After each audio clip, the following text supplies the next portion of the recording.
Howdy y'all, well it's time to make some dinner and it is a Tuesday night and I won't do my grocery shopping till tomorrow, so I decided to raid my fridge, pantry. What do I have? I thought we're going to make for dinner, but you know what, earlier I was looking through a web page because I was remembering Ninfa's restaurant in Houston. My husband and I went to Houston a few years ago. We went to a restaurant called Ninfa's and it was delicious. I remember I had some chiles rellenos and it was so good and yummy and extremely filling.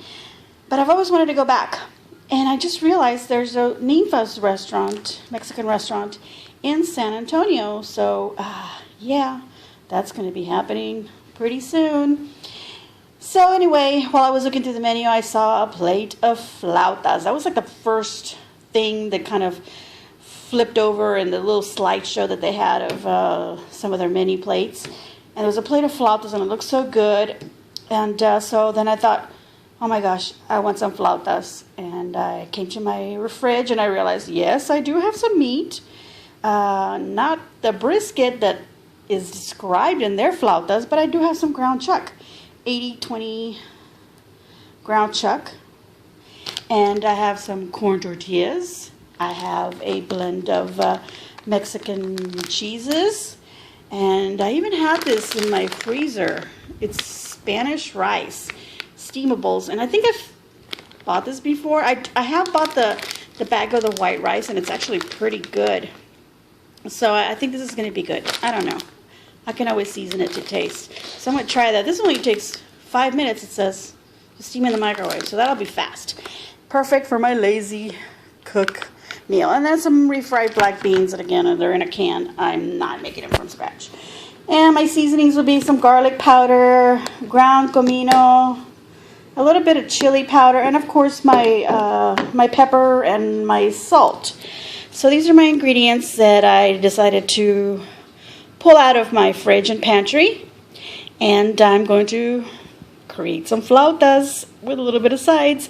Okay, so first I'm going to take this ground beef and I am going to brown it, crumble it up real nice, and drain all the fat.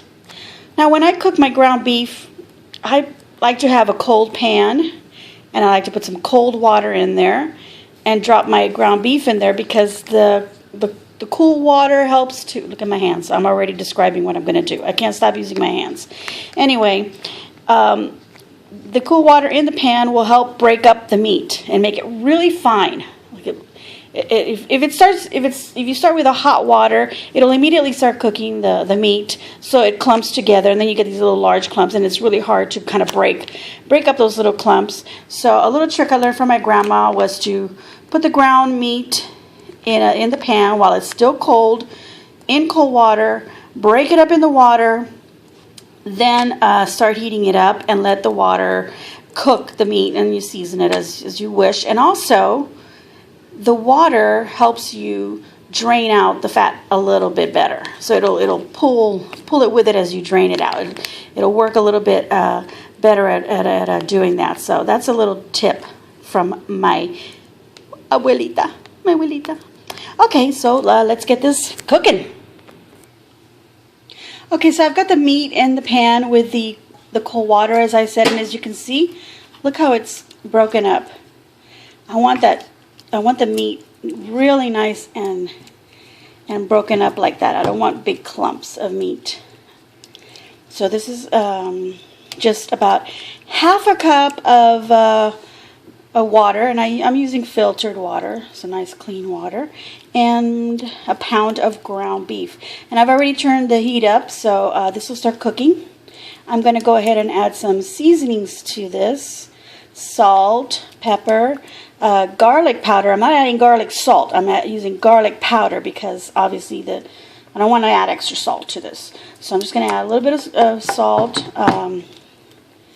fresh crushed black pepper.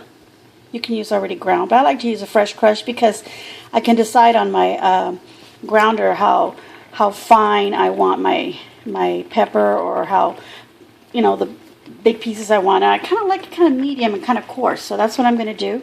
And then, of course, I'm going to use some ground cumin and a little bit of chili powder.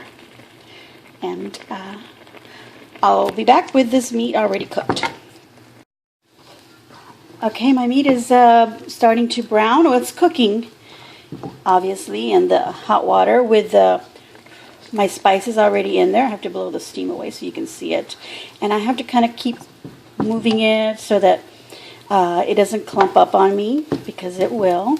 And like I said, I want it to be nice and fine as I can get it, without really killing myself here over the stove, because I am lazy cooking today.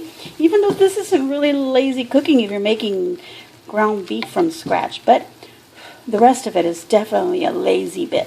This is not going to take very long. I think I've been here maybe 7 minutes, you know, since I first put it in the pan and started breaking it down, added the seasonings, and look how it's getting. It has a It's already cooking, but I do want it to brown a little bit, so some of this water will evaporate. I'm not covering it to make sure that it does, and then I'm going to drain out as much of it as I can, so it takes most of the little bit of fat that's in there. There's not a lot, but I don't want to add this meat into my flauta, into my tortilla, and roll it up and then have all this grease coming out of them and making them all soggy, because I mean, after all, I am going to fry them in some oil once they're rolled up, so we don't need any extra anything in there. So I'm going to go ahead and drain that out in a little bit and then let it brown just a little bit. Alright, here we go. I've got the meat already done and drained of the water and fat that was in there, and as you can see, there's none at the bottom. Well, I don't know, just maybe a couple of drops here and there, but that's it. It's pretty drained. I did a good job of draining it. And then I browned it up a little bit just to make sure that whatever little bit of water was still in the pan evaporated away. Now the same pan where I was cooking the meat, I just added some oil and I'm heating it up now. I've gone ahead and I've microwaved the tortillas on a plate with a wet napkin over them.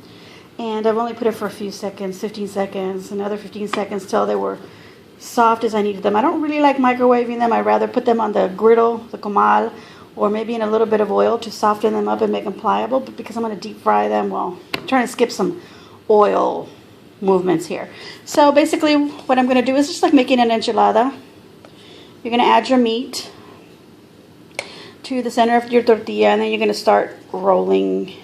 Oops. You're going to start rolling it up nice and tight. And then what you're going to do is you're going to put a toothpick through here. I don't have any toothpicks. Yay! I planned to make flautas, but I don't have toothpicks. So I'm going to see what happens here. I'm going to add a little bit of cheese in there. Like so. And I'm going to hope that they don't fall apart on me. Otherwise, this will be a totally different meal. So I'm going to roll these up. Maybe 4 for each of us. There's 3 of us, so I think I'm going to make 12. And then I'm going to get ready to fry them.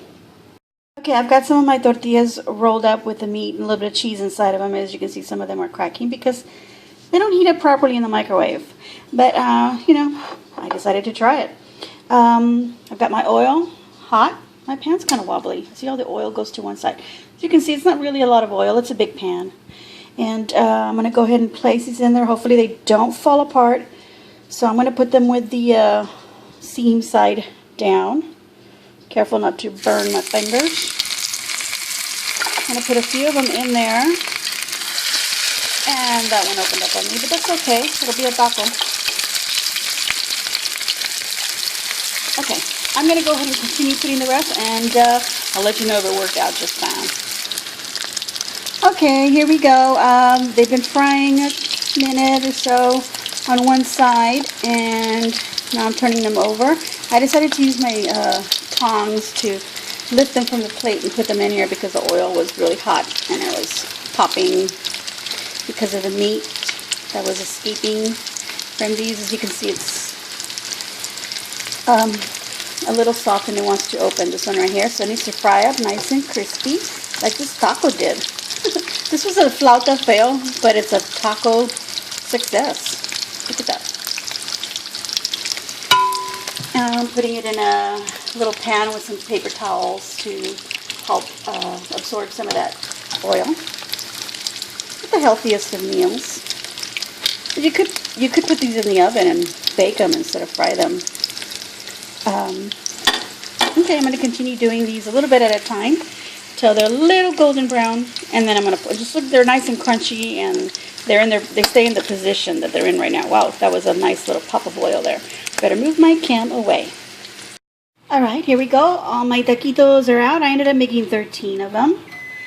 So that's going to be awesome. Rice is done in the microwave. And in that same pan where I was frying them, I drained out the oil. And because some bits of the meat were coming out of the flautas as I was frying them, they were kind of getting crunchy and fried up in the oil. So when I drained the oil, I used a slotted spoon to make sure that the little meat bits would stay in my pan. And I left about a teaspoon, yeah, maybe a little bit more than a teaspoon of oil in there to refry my beans. So I'm just using this one pan. This one pan, I used it to first cook my ground beef. Then I used it to fry up my flautas. And now I'm using it to refry my beans. And just a little bit of oil, a little bit of that meat in there that has the nice spices that I had added to it. It's going to add some flavor to these canned beans. And they're going to be delicious. And I'll serve this up so you can see what it looks like. Okay, here we go. I've got the flautas plated with the steamed rice that came in a bag. And then the refried beans from a can that I refried in a little bit of oil, a little bit of the ground beef that's inside of these flautas. I want to call them taquitos, but they're flautas, I guess. I guess if they're little fried taquitos, because really a flauta would have to be a little bit more rolled up, a little tighter, and it probably wouldn't have the cheese inside. They would be tightened up with a toothpick, but anyway, it's still the same idea, and they're holding up. Look at that. Put a little bit of salsa on my plate, just to dip into, like that. You can have some sour cream on here, some guacamole, maybe just dip them into the bean. But I'm going to go ahead. This is really hot. I'm holding it here. I'm going to go ahead and taste this. It's corn tortilla with some ground beef. You can't go wrong.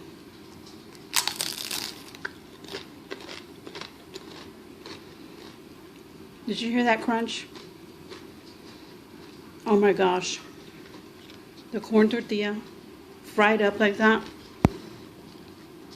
It's like those chips that they bring you at a restaurant. You know, they give me these little tortillas that they've cut up and fried at the restaurant. So they have that home style flavor. That's the same flavor on this tortilla. Look at the little meat in there.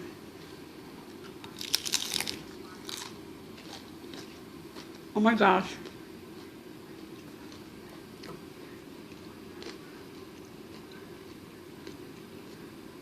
Sorry. It is so good. The meat in there has the comino. You have to add comino to your meat if you're going to make a taco meat. They're simple, just simple to remember. Salt and pepper, like any other meat that you season. That's just basic seasonings. Garlic powder, not garlic salt.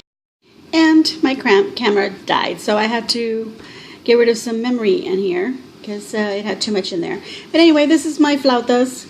Hope you enjoyed the recipe. Hope that it'll be nice, something that you can try. It'll be easy. If you have any suggestions on how to make this different, I know you can make them with chicken if you want. You can put some sour cream on top, some guacamole, like I said, and just eat them by themselves. You don't need all these sides, but make it a nice full meal here for your family that they'll enjoy. If you like it, please check below, leave a comment, and please subscribe and enjoy.